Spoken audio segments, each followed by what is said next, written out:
කොල්ලා වයින් ටිකක් චොල ගෑවට රණසේන ගනි මේක අතට down Sir Mohan.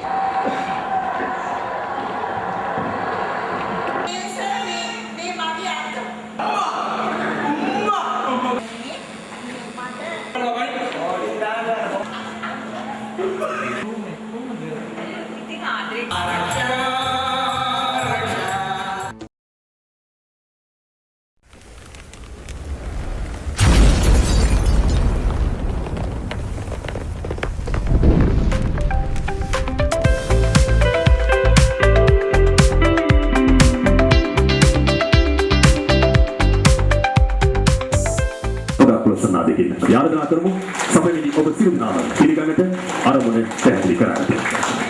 අද අපේ හෙළමිල්ලේ දින ඒවා අපේ සිනමා වේ නිලිරේ දින කියන්න පුළුවන්. ඒ වගේම පාර්ලිමේන්තු මන්ත්‍රී තුමිය වන්දන මානවපන්සික අපේ මම නිතරම කියන මාන්‍යයන්ගේ ඔබට ශිරංජයතු කියලා මම දහස් වාරයකින් මම ඔබට ආමන්ත්‍රණය කරනවා. ඒ වගේම අද පැමිණි අපේ සිවිල්ම කලා ශිල්පීන් මහත්මා මහතුන්ට මෙතන නම් කියන්නේ ගොඩක් ඉන්නවා. ඇතින් කියනවා මම අපේ පුංචි බබා මානික පුංචි බබා චිත්‍රපටයේ අධ්‍යක්ෂතුමාට මම ඒ කියන්නේ ඇතින් මම 300කට වඩා අධික කට්ටියකට මම අද ඔක්කොම මේ මොනවාද ආර්දනා පත්‍රය ඇරියා. නමුත් එක එක හේතු සමහර මට කෝල් කරලා කිව්වා මේ මට ෂූටින් ඒක මානෙකට සුබපතන්න ඒ වගේ මම දැන් මානෙකට සුබපතීම ඒ වෙන්නේ නැති එන්නේ වගේ මම කියන්නේ විශේෂ සෝමවීර සේනානායක මට උදේ කෝල් කරලා කිව්වා අශෝකම සුබපේතු මානෙකට මානෙට මම සුබපේතුවා එන්න විදියක් නැහැ කියලා. ඉතින් ඒ ගැන කියන්න ඕනේ මගේ ඉංග්‍රීසි කිව්වා වගේ මගේ එකක් තියෙනවා මොකක් හරි කළොත් වැඩක් ඒක මම කියන්නේ මම පස්සට බලන්නේ නැහැ. මම මේක තීරණය කළේ මේ DVD එක තියෙන මානියක්යි මමයි මෙතන අනිත් ඒවා විශේෂයෙන් කියනවා මහාචාර්ය සුනිල් මහත්මයා රට ගිහිල්ලා මට ඇමතුමක් දුන්නා සිවිල් වැඩකට උත්සාහත් කෙරුවයි කියලා. ඒක මට කලින් අසෝම මම ලංකාවේ නමුත් ඔයා වැඩි උඩට කරන ඒ වැඩ ටික කරලා යන්න කියලා. ඇත්තින් කරන මානියක් දැන් එතන ඉන්න මානියක් විතරයි අපි දන්නා මේක පටන් ගත්තේ කොහොමද කියලා. ඒක මම කියන්න අවශ්‍ය නැහැ. නමුත් මම එදා ඔක්තෝබර් 15 දින ගාම්ලි පොන්සගේ නවීන අනුස්මරණය ඒක කාකින්වත් සුදු වුණා. නමුත් මම ඒක බාරගත්තා. මොකද එතුමාට කරන ලොකුම භක්තියක් ගෞරවයක් තියෙන ඒකම මානී පොන්සිකා කියන මැතිණියගේ 50 වෙනි මොකද කලා ජීවිත සංවත්සරය. ඒ වගේම සුනිල් රත්නයේ අපේ මහාචාර්යතුමාගේ විසින සිනමා සම්ප්‍රදාය කියන්නේ ඔහුගේ ඒක 10 වෙනි සිනමාව තමයි මොකද ඒ චිත්‍රපට නම් මතකේ ඉන්නේ 20 තමයි මම හිතන්නේ යසෝදාවත කුසබව 19 මම විදිහට කරලා කොහොම හරි මගේ හදිස්සිය ජීවිතෙත් එක මම මේක එදා ඔක්තෝබර් මේ ස්ථානයේදී මම ඒක පැවැත්තුවා. ඒත් මානියක් මම ඔබට උගක් මම ඒ කියන්නේ මම උගක් ගෞරව කරනවා. ඒ හැම දෙයකටම ආව දිගමත් කළා. ඒ වගේම අපේ තිසරවුඩ මහත්මයා ඇත්තින් කියනවා නම් ඔහු මට එදා ඉඳන්ම ඔයාට මොනවද වුණ චිත්‍රපටේ මම සංස්කරණය කටයුතු කළේ ඔහුගේ පැදිරිදී හැම දෙයකම සහභාගී වුණා. ඉතින් ඕව කියලා ගියොත් මෙතර මේ මානියකට අද කාර්යබහුල දවසක් මට කිව්වා අශෝක පැය භාගයක් මම දෙන්න මම කොහරි මානියක මට පැය භාගයක් ඇති කියලා කිව්වා. මම නියතමාන පිළිගත්තා මේ මානියක මොකද එච්චර මේ වගේ තැනකට ඔහුගේ ජීවිතේ මේ වගේ දැන් අද දවසේ ඔහු හරි බිසි. ඇත්තටම හරි කාර්යබහුල නමුත් මම හරියට පැය භාගයක් කරනවා. මම ගිය පාරත් ඇය මෙදෙව්වා මොකද්ද මම වැඩසටහනකට ඒක මෙතන අවශ්‍ය නැහැ කතා කරන්න. මොකද අද වගේ හොඳ දෙයකදී ඒ වගේ දේවල් කතා කරලා වැඩක් නැහැ. නමුත් මට වුණා මේක මේ DVD කරනත් එක්ක අනාගත පරපුර. මොකද අපි සිනමාව දැක්කත් ඒකේ අපේ තිස්ස මහත්තයා දැන් මුගක් වගේකින් දරගත්තා. දැන් මානියට ඒක දෙවනුව පියවර ගත්තා. මොකද සිනමා සංස්කෘතිය මේක හදලා ඒක අපේ ලිස්ස මහත්තයාගේ උපන්දිනේ පිළිදෙක් මේව කළා. ඉතින් ඒව තමයි තියෙන්නේ. මොකද අපි මොන හරි කළොත් අපේ අනාගත පරපුර තියෙන්න ඕන. හැබැයි හොඳ දේ. ඒ කිසි නිකන් අර මේ නිකන් හමුතුම හාස්‍ය චිත්‍ර මේ වගේ නෙමෙයි. හොඳ දේ.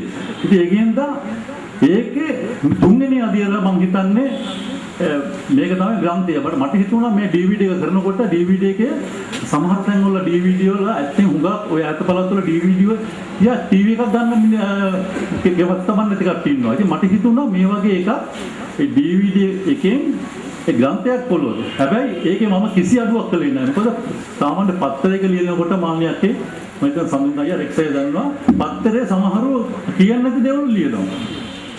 එහෙමත් වෙලා හුඟක් අවස්ථාවල නමුත් මෙම DVD එකේ තියෙන්නේ ගාමිණී මහත්මියයි අපේ පොන්සේක මහත්මියයි තුන්රාත් කියන මහත්මියයි කියපු කරපු ඒ දේවල් මුළු ජීවිත කතාවෙම හැම දෙයක්ම ඒ සැටියෙන්ම ඒගොල්ලෝ කියන ඩයලොග් මම ලියලා තියෙන්නේ. ඒක එකපාර විෂුවල් එක දාලා කරන්නේ මම ඒක ඉස්සෙල්ලා විෂුවල් එක මම රෙකෝඩ් කරලා රැට මම ඒක කන්දේ දාගෙන මම ලියනවා හිටුවා මම ඕලැප් වෙන අවස්ථා තියෙනවා. මාළේක දන්නවා රෙකෝඩ් කරනවනේ හිටුවා මම ඒ වගේ දේවල් වුණා. නමුත් ඒව හරියට මම බලලා ඒ මම ලියුවා. ඒ කියන්නේ මම මේක අනාගත පරපුර සඳහාම ඇත්තෙන් කියනවා නම් මොකද අපි මැරලා ගියට පස්සේ සමහරවිට DVD නැති වෙන්න පුළුවන්. මේකෙන්න පුළුවන්. නමුත් ඒ පුස්තකයක් එහෙම වෙන්නේ නැහැ. ඒකින්ද මම හිතුවා එදා DVD එක අවුට් කරනවා මම කොහොම හරි මාන්නයත්ක උපන් දිනේට මේක ප්‍රචාර කරන්න ඕවා කියලා මම මාන්නයකට කිව්වේ මිල මාසයකට කලින්. නමුත් මම එතකොට පොත ලියන්න ගියා. ඒ දේ කළා. ඒකයි මම කියන්නේ කලාකාරයෙක් වුණාම හරි අවංකත්වය තියෙන්න ඕන, පිරිසිදුකම තියෙන්න ඕන. මම දැන් මෙතන පැමිණලා තියෙන හැමෝම මාන්නයකට ආදරය කරන කට්ටිය. මම කියන්නේ අනිත් අය නැහැ කියලා. නමුත් එක එක දේවල් දෙකල වෙන්නේ නැද. නමුත් මෙතන මෙහෙම හරියාවේ මටත් ආදරය තියෙන සත්‍ය මාන්නයකටත් තියෙන මිස අපේ ගාන පොතේ මහත්ව තියෙන ආදරයට. නමුත් මම ඒ DVD එක මේව කරලා අපේ මෙතන ඉන්න අධිපතිතුමා අපේ සරසවි පොත්තලේ එතුමාට මම කිව්වා හරි අසෝක ඔයා දාන්න. එතුමා බෙදලා හැරි ඇක්ටිං කියලා නම් ප්‍රේමන් මහ හරි සාර්ථක ඒ DVD එක සෑහෙන අලුයක් තිබුණා ලංකාවේ ඒ සරසවි 20 එක හෝල් 21ක පෙන්නනවා වගේ මට චිත්‍රපටයක් පෙන්නනවා වගේ තමයි ඒක මට හුඟක් ඈතකට ඒකුවා ඔයා හොඳ දෙයක් කරලා තියෙන අයියෝ නිහඬ වෙන්න කියලා මම කිව්වා නෑ කරන දේ හරියට කරන්න බෑ එහෙම නමුත් මානෙක මට ඇත්තෙන් කියනවා මට පිටින් කෝල් කරලා සමහරු කියන DVD එක බලලා අපි චිත්‍රපටයටත් වඩා මේක හරි රසවින්ද කිව්වා මානේ තුමේගේ ගාමිණී තුමාගේ කියලා ඉතින් මට හරි සන්තෝෂයි සමාජ දෙන්න තුන මෙතනට ඇවිල්ලා තින්නවා ඉතින් මට ඕන නෝකයි අනාගත පරම්පරාවට මේක ග්‍රන්ථයක් වශයෙන් පිට කරලා තිබ්බොත් අපි මැරලා ගියාම හරි අද මේ අශෝක සුන්දරමුදලිගේ මේ තීර්ථය ඒගොල්ලෝ කරලා තියෙන දේ හොඳදී ඒක අගය කරනවා එන්නේ ඒකින්ද මම අද හුඟක් සන්තෝෂ වෙනවා ඉතින් වැඩි වෙලා කතා කරන්න බෑ මොකද කතා කරන පොතක් ගන්න පුළුවන් නමුත් අද මෙතන මම මානියකට ඒ ග්‍රන්ථය මේ මාගේ සුරතින් මම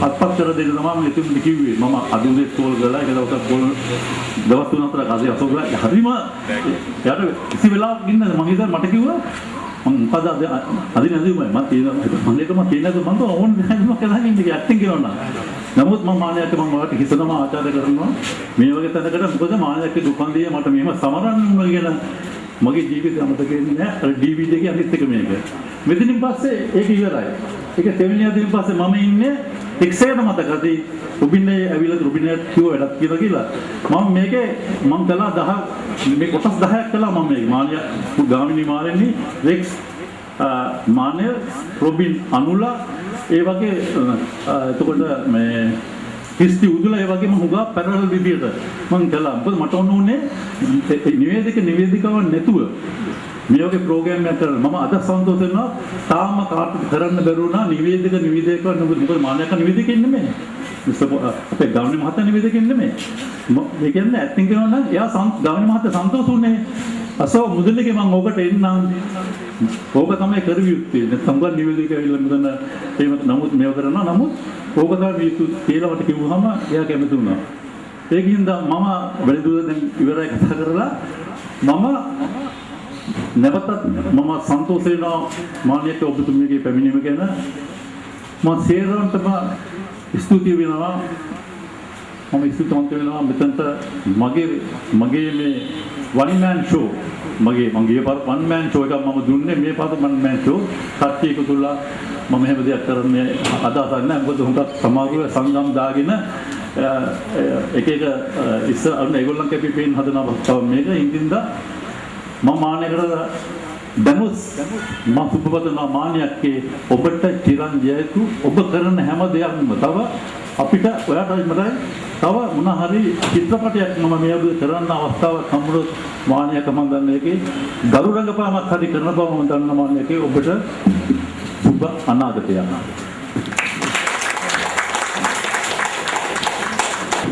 ප්‍රවීණ කලාකරු අශෝක සෙන්රත් මුදලිගේ මයිදනවා ඔහුගේ හදවතේ කැකෑරෙන දහසක් සිතුවිලි ඔබ ඉදිරියේ මුදා හැරියේ මාල්‍යකට ඔහුගේ හදවතේ තිබෙන භක්තිය කොතරම්ද කියන එක පැහැදිලි. ඒ වගේම මේ රටේ සුහසක් රසික ජනතාව ප්‍රේක්ෂක ජනතාව වගේම ඇයට ආදරය කරන ඇගේ ගමන් මගේ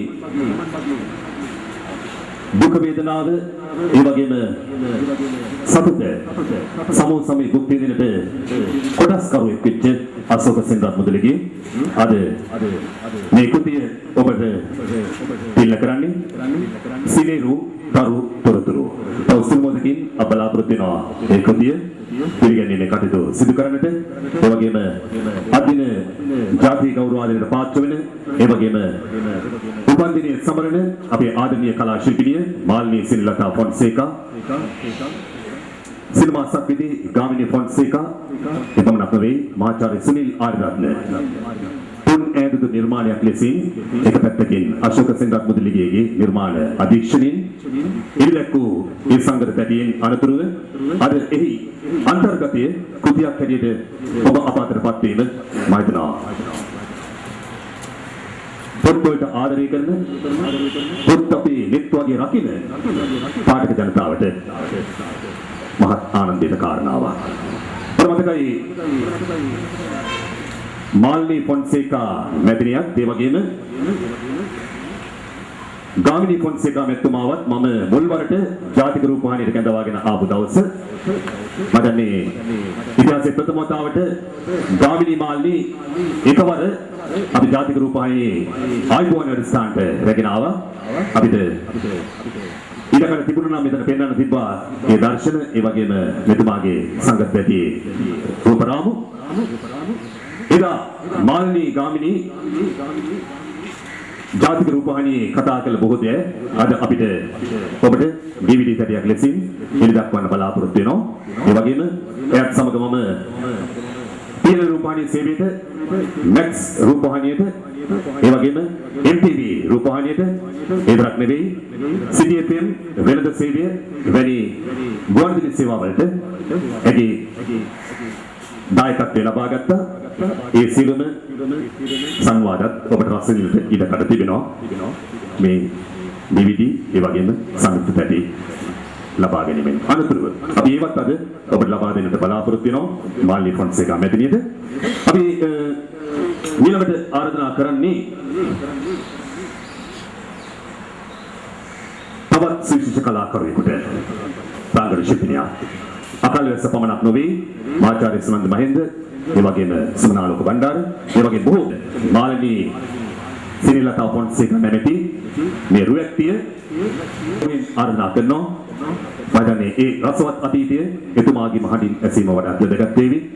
පුංචි බබා ඇගේ රංගන ජීවිතේ මංගල දැක්මයි අපි ආරාධනා කරමු. පිස්ස ලියනසූරිය මැතිතුමනි ඔබතුමාට ඉතාමත්ම ගෞරවයෙන් ආරාධනා කරනවා.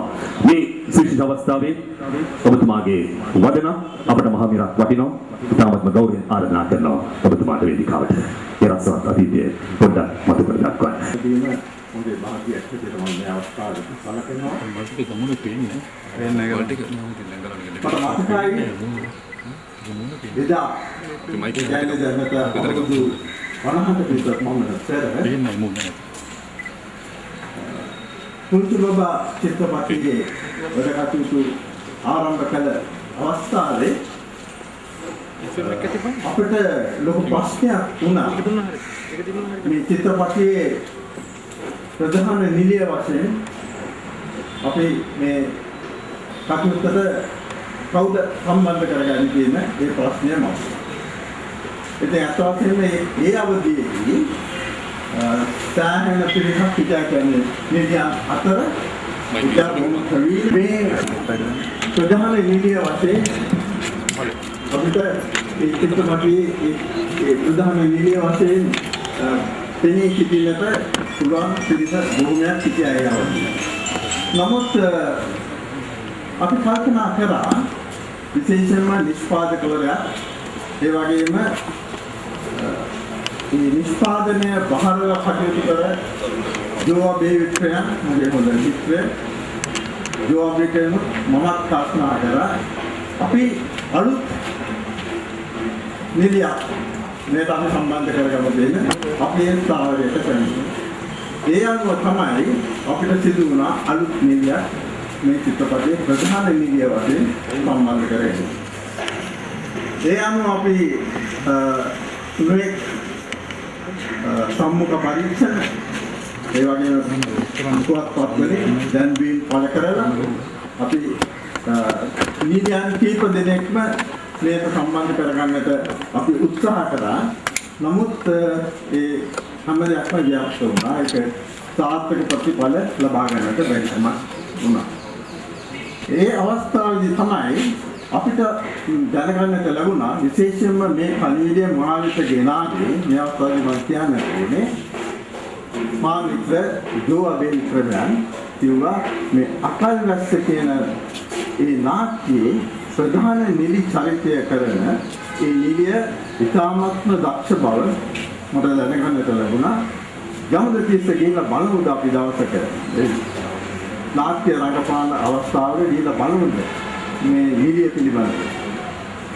මමත් ඒ ඉතාමත්ම කැමැත්තෙන් මමත් නිෂ්පාදක මාරසිංහ මහත්මයාත් මට මතකයි මම හිතන්නේ තවත් හිටියා අපේ ඇන්ටන් අල්ඩිස් කියන මහත්මයා හිටියා සිසිර සේනාරත්නයා ඔව් හිටියා අපි කීප දෙනෙක් ගිහිල්ලා මේ නාට්‍ය බැලුවා. ඒ නාට්‍ය බලලා අපි ශාලාවෙන් එළියට එනකොට අපිට නැතුණා මේ තවත් කෙනෙක් අපි හොයන්නට අවශ්‍ය නැහැ. මේ නිලිචරිත ප්‍රධාන නිලිචරිතය සඳහා තවත් දෙනෙකු අපි ලොයන්න අවශ්‍යතාවයක් නැහැ. මට පුළුවන් මේ චරිතය ඉතාමත් හොඳින් කරන්නට. ඒක කිසිම සත්‍යයක් නැහැ. කියන අපි මේ තීරණයට පැමිණියා. එහෙම අපි තීරණය අරගෙන ඊට පස්සේ කෙසේ වුණත් අපි කල්පනා කරා විශේෂම වේදිකාවත් සිනමාවත් අතර තියෙන මේ වෙනසක් තිබෙන නිසා අපි කතා කරුවා මේ ස්ක්‍රීන් ටෙස්ට් එකක් කරුවොත් බලා හොඳයි කියන ඒ අදහස උඩ තමයි අපි අතවසෙන්ම මාලිනිය අපි මේ ස්ටුඩියෝ එකට ගෙනල්ලා අපි ස්ක්‍රීන් ටෙස්ට් එකක් දෙනවා. ඉතින් ආයත ඒ අවස්ථාවේදී දෙබස් කන්දයක් කියන්නට තිබුණා. ඒ අවස්ථාව පැහැදිලි කරලා දුන්නා. මෙන්න මේකයි අවස්ථාව මේ තමයි දෙබස් ටික කියලා අපි හැබැයි ඊට එහා මොකද ගුරුහරුකම් දෙන්නට නම් මම ගියේ නෑ. මම ඔබ කැමති විදිහට මේක කරන්න. ඒලා අපි පස්සේ වෙලා බලන් හිටියා. බලාගෙන ඉඳලා ඊට පස්සේ අපි ස්ක්‍රීන් ටෙස්ට් එක නරඹුවා. මොකද ප්‍රධාන නිලියක් වශයෙන් දැන් අපි ගන්නේ අන්තිම අලුත් නිලියක්. ඒ නිසා කැමරාවෙන් හැම පැත්තෙම අපි අතු කරගත්තා. අපි කැමරාවට හැම පැත්තෙම ඇගේ ස්වරූපය ගමන් විමල් විලාසයේ මූණ හැම පැත්තෙම අපි කැමරාවට හසු කරගෙන ඊට පස්සේ මේ ස්ක්‍රීන් ටෙස්ට් එක බලලා තීරණය කෙරුවා. දැන් කිසිම ප්‍රශ්නයක් නැහැ. ඇයට මේ වැඩේ කරන්න පුළුවන් විදිහට ඇයට බහර දෙන්න. ඒ විදිහට අද පැමිණීමේ මේ ගමන් මග ආපු මාන්‍ය මම හිතන්නේ අද ඉන්න තන අපිට බලපුවම මම හිතන්නේ අපිට ඉතාමත්ම සතුටු වෙන්න පුළුවන් අවස්ථාවක් නේ. ඒ වගේම අදයි එදයි ඒ යුගය ගැන කල්පනා කරලා බලනකොට අපිට පේන දෙයක් තමයි එදා අත්ත වශයෙන්ම කලාවට ලැබි කලාව වෙනුවෙන් සමුගේ ජීවිතේ කැප කරන්නට බලාපොරොත්තු වෙන පිරිසක් තමයි චිත්‍රපටයට නාට්‍යයට ඒ කලාංශවලට පිවිසුනේ නැත්නම් පැමිණි. ඒකට මම හේතුව කියනවා මම අපි පිටක් පස්සේ මාලිනිය විදිහට නිවසට ගිහිල්ලා අපි මේ තීරණය ගැන අයත පැවතු අවස්ථාවේදී අපි කිව්වා අපි දැන් තීරණය කළා තියෙනවා ඔබට මේ ප්‍රධාන නිලිය ඒක පවරන්නට කැමතිද නැද්ද කියන ප්‍රශ්නය ඇහුවා. ඒක වාස්තවම කියනවා මම කැමතියි කියන ඒ ළමයි අපිට දැනගන්න.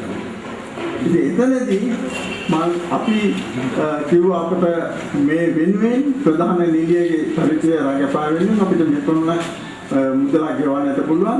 ඔබ ඒ මුදලට කැමතිද නැත්නම් ඒක මදි කියලා හිතනවාද කියලා. නෑ මට මුදල් ප්‍රශ්නයක් නෑ. මට උවමනා කරන්නේ චිත්‍රපටයේ රඟපෑමයි. ඒක නිසා මුදල ගැන ප්‍රශ්නයක් කරගන්න එපා. මම මේ කාර්යය මම පුළුවන් විදිහෙන් මට පුළුවන් උපරිමයෙන් මම මේ කාර්යය කරන්නට මම ඉදිරිපත් වෙනවා විදිහ ඒ අදහස උඩ තමයි අය චිත්‍රපටයේ රඟපෑමට ඉදිරිපත් වෙන්නේ.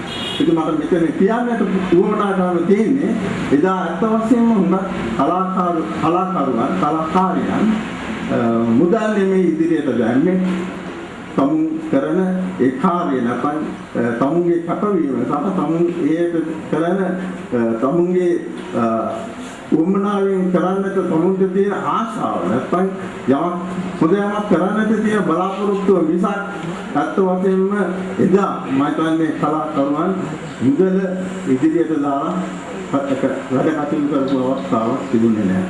නමුත් මම හිතන්නේ අද ඊට වඩා වෙනස්. අද තියෙන සත්‍යය නමුත් මම ඒකට වරදක් කියන්නේ නැහැ. මොකද අද එදා වගේ නෙමෙයි.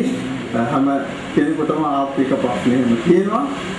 නමුත් කෙසේ වෙතත් මම හිතන්නේ අපි කලාකරුවන් අපි හිතේ තියාගත්තු එක දෙයක් තමයි අපි කල්පනා කළ යුතු දෙයක් තමයි අපිට ඒ කරන කාර්යය මිසක් අත් වශයෙන්ම මුදල් නෙමෙයි ඉතාමත්ම වැදගත් වෙන්නේ අපි කටයුත්තක් කරනකොට මුදල් අවශ්‍ය දේවල් තියෙන බව මට එවැනි හැඟී ගියේ කරුණා. ඉතින් ඒක අද මම දන්නේ සත්‍යයක් වෙලා තියෙනවා. ඉතින් මම බලාපොරොත්තු වෙනවා මේ හෙළ නිදි රජින මෙතනින් නවතින්නේ නැතුව තවත් ඉදිරියට යාමට තවත් ඈත ශක්තිය ධෛර්යය ලැබේවා කියලා මම ප්‍රාර්ථනා කරන්නේ. මගේ වචන ස්වල්පයෙන් මම අවසන්